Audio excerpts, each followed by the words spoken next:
It's in pain and in dark places that the real artist often emerges, and Stromae is the perfect example. He made people dance to heartbreak, dressed grief in rhythm, and turned personal tragedy into universal connection. Behind the infectious beats was always something deeper, something aching to be understood. Before the spotlight found him, he was a young man from Brussels carrying a silent burden, already writing his truth in music long before the world was listening. Born Paul van Haver on March 12, 1985, Stromae was raised in a modest Brussels neighborhood by his mother, Miranda Marie van Haver, after the tragic loss of his father, Pierre Rudar, a Rwandan architect who was killed in the 1994 genocide. The scars of that loss would later bleed into his most powerful work. He grew up alongside his siblings, including his older brother Dadi and his younger brother Luke, who would later collaborate with him in music. From the shadows of that pain rose an artist who didn't just want to entertain. He wanted to express, to challenge, and to heal. At just 18, he entered the music world with a short-lived rap duo called Suspicion. Though fleeting, it sparked a fire.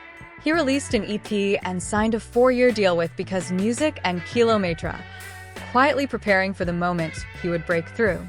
That moment came in 2010 with the release of Cheese, an album that included the global hit Alors on Danse. On the surface, it sounded like a party track. Underneath, a raw cry against depression and emotional exhaustion. The world danced, unaware they were moving to the rhythm of Stromae's pain. Even Kanye West couldn't ignore it. His remix of the song introduced Stromae to the American scene, but what kept people hooked was the depth behind the melody. Stromae never needed English to make himself understood. He chose to sing in French, his native language, to keep it honest. In 2014, Racine Carey pushed that honesty further, exploring the dark corners of identity, illness, social pressure, and fractured relationships. The standout track Papaoutai, which translates to Dad, Where Are You?, wasn't just a song, it was an echo from a boy still looking for answers. Stromae didn't just perform vulnerability, he lived it, and in doing so, gave voice to so many who couldn't. But his genius didn't stop there. With tracks like Formidable and Two Less Memes, he wielded satire like a scalpel, cutting deep into gender dynamics, societal judgment, and the masks people wear.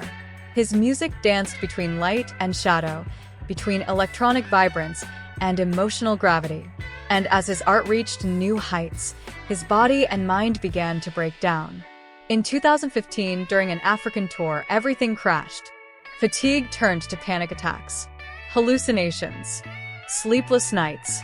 Doctors traced it to Lariam, a powerful anti-malarial drug known for its psychological side effects. The tour was canceled. The artist disappeared. Fame had brought him to stages around the world, but now he found himself in a much quieter, darker place.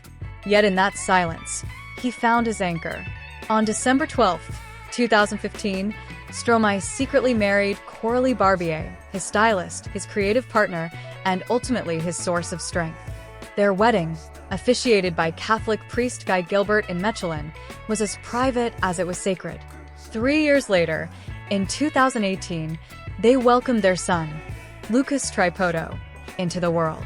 His birth was kept quiet, his life even quieter. A boundary Stromae chose deliberately, letting his child grow outside the glare of fame. Together, Stromae and Coralie also built Mozart, a fashion label as bold and genre-defying as his music. When he returned in 2021, it wasn't to reclaim fame, it was to reconnect with purpose. His single Santé paid tribute to the overlooked, the workers, the invisible pillars of society. Then came Multitude in 2022, an album enriched with global sounds and emotional maturity. It wasn't a comeback.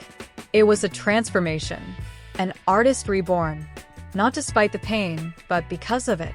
But his health remained fragile. In early 2023, just as the world tour had begun, he was forced to cancel the remaining shows due to a recurrence of health issues. Even in silence, though, Stromae's presence was never absent. His music remained, echoing through headphones, dance floors, and late-night thoughts, reminding listeners of the beauty in brokenness. With an estimated net worth of $5 million, it's clear that Stromae's value isn't measured in charts or coins. It's in the emotional architecture he's built around his work. He's proven that art doesn't need to scream to be heard.